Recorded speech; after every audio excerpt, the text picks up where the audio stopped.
Simang aqui, da toma lugar na San Martin, uma reunião entre o primeiro-ministro de Aruba, Corsao San Martin, e o secretário de Estado, Alexandra Van Huffelen.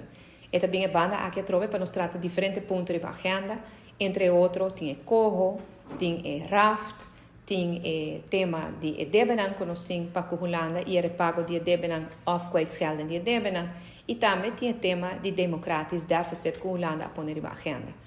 E tipo de reunião aqui está muito importante e Aruba também lo está representando, me lo vai com algum consejero que lo ajuda a me ribe diferente áreas, so me quero tá bom para nos deliberar ribe o tema nan aqui. Aruba, Corsao e San Martin tá país nan que tem muito similaridade, pero tem muito diferença também. Pero tá especialmente no momento em que orco nos une e nos traz junto, nos pode lograr coisas grandes. O tema de, por exemplo, como lo vamos tratar, ou a alternativa que Aruba, Corsao e San Martin a une e traga, essa que Holanda também traz seu ponto de vista, e agora nós também como se sale fora. Mientras tanto, Aruba está comprometida para fazer reformas e cambios importantes que nós mencionamos, e esse aí também nós lo vai papel de essa reunião aqui. O tema de democratisch deficit é um tema que a Holanda a poner na agenda e que é importante para nos papel de che. Durante a pandemia nós reparamos que não tem uma democracia real no reino, pero houve condição para imponer riba nós e tá bom fazer palabração para o futuro riba essa aqui.